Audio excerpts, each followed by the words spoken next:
Hello बच्चों बच्चों नमस्कार। मैथ क्लासेज में आपका स्वागत है। बच्चों आप सब कैसे हैं? आशा करता हूं कि आप सब अच्छे होंगे। और आज की क्लास रहेगी वो कक्षा 8 के लिए रहेगी। कक्षा 8 के लिए प्रश्नावली 3.3 को हल करने वाले हैं। आइए प्रश्नावली 3.3 के अंदर हम सवाल नंबर 3 को हल करेंगे। सवाल नंबर 3 क्या है? क्या एक चतुर्भुज एबीसीडी समांतर चतुर्भुज हो सकता है यदि कोण डी प्लस कोण बी बराबर 180 डिग्री हो। यहाँ पे हमने एक समांतर चतुर्भुज बना लिया।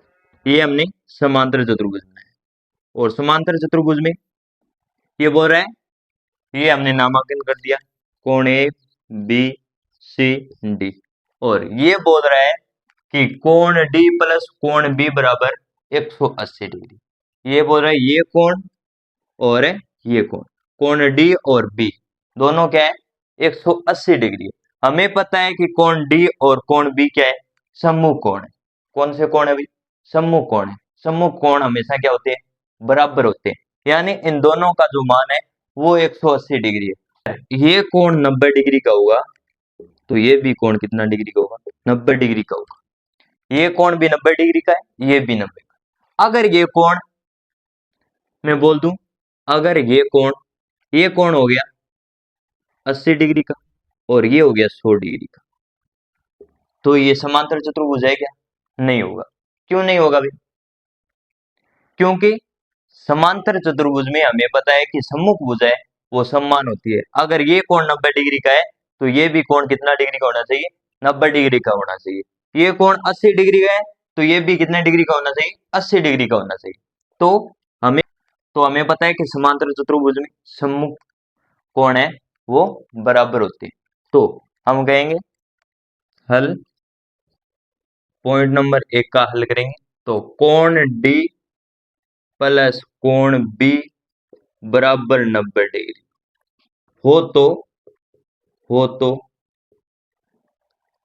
समांतर चतुर्भुज हो सकता है। समांतर चतुर्भुज हो सकता है अगर ये कोण 90 डिग्री का है और ये कोण भी 90 डिग्री का है तो ये समांतर चतुर्भुज है, हो सकता है।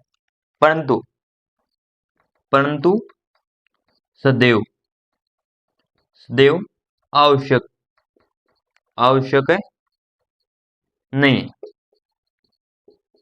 मतलब ये है, अगर ये कोण 80 डिग्री का हो जाता है तो ये कोण 100 डिग्री का होगा तो ये समांतर चतुर्भुज है, नहीं हो सकता। परंतु सदैव है वो आवश्यक नहीं है। तो हमने ये कर लिया सवाल नंबर 3 का पॉइंट नंबर 1 हल। आप चाहे तो इसका स्क्रीनशॉट ले सकते हैं।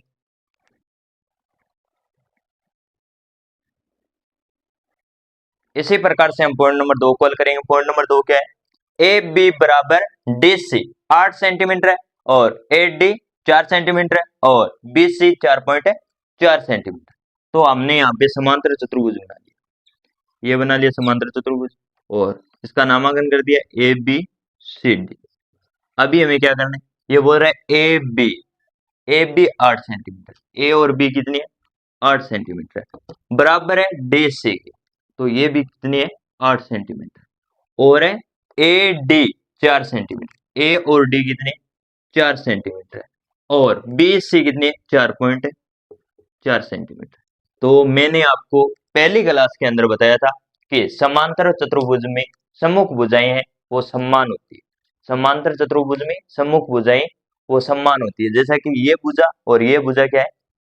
ये अगर 8 सेंटीमीटर है तो ये भी 8 सेंटीमीटर होगी। अगर ये 4 सेंटीमीटर है तो ये भी 4 सेंटीमीटर होगी। पर इस साइड में 4 सेंटीमीटर है और इस साइड में 4.4 सेंटीमीटर। तो हम लिखेंगे ये समांतर चतुर्भुज नहीं हो सकता। ये समांतर समांतर चतुर्भुज नहीं हो सकता, नहीं हो सकता। क्योंकि सम्मुख भुजा सम्मुख भुजा सम्मुख भुजाएं समान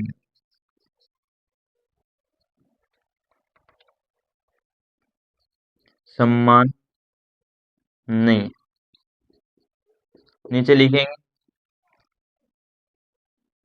हम लिखेंगे डी ए, डी ए बराबर सी बी, सी बी नहीं है, डी ए बराबर है सी बी नहीं है। ये हमारा हो गया सवाल नंबर 3 का पॉइंट नंबर 2 हल। आप चाहे तो इसका स्क्रीनशॉट ले सकते हैं।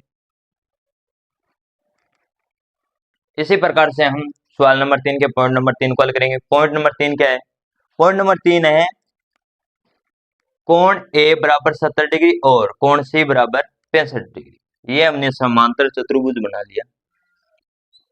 समांतर चतुर्भुज में हमने नामांकन कर दिया ए बी सी डी, और ये बोल रहे हैं कोण ए है वो 70 डिग्री, कोण ए है वो कितना है 70 डिग्री, और बोल रहे हैं कोण सी है वो 65 डिग्री, कोण सी है वो 65 डिग्री। ये कोण और ये कोण क्या है भाई?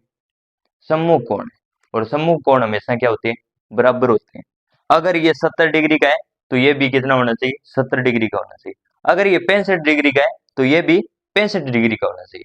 बल्कि ये 70 डिग्री का है, ये 65 डिग्री का है, तो ये सम्मुख कोण है नहीं है। तो सम्मुख कोण नहीं है तो इसका मतलब ये समांतर चतुर्भुज है नहीं है। तो हम लिखेंगे ये है समांतर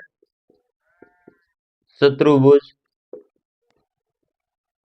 नहीं हो सकता, नहीं हो सकता, क्योंकि क्योंकि क्योंकि सम्मुख कोण, सम्मुख कोण बराबर नहीं। कोण ए बराबर कोण सी क्या है? कोण ए बराबर कोण सी नहीं है, तो ये समांतर चतुर्भुज नहीं हो सकता। ये हो गया हमारा सवाल नंबर 3 का पॉइंट नंबर 3 हल। आप चाहे तो इसका स्क्रीनशॉट ले सकते हैं। तो बच्चों कैसे लगी आज की क्लास? कमेंट बॉक्स में अपनी राय जरूर दें, और वीडियो को ज्यादा से ज्यादा शेयर करें, लाइक करें, कमेंट करें एंड चैनल को सब्सक्राइब करें, ताकि आने वाली क्लास के नोटिफिकेशन आपको मिलते रहे। इसी के साथ मिलते हैं नेक्स्ट क्लास में, तब तक के लिए जय हिंद जय भारत।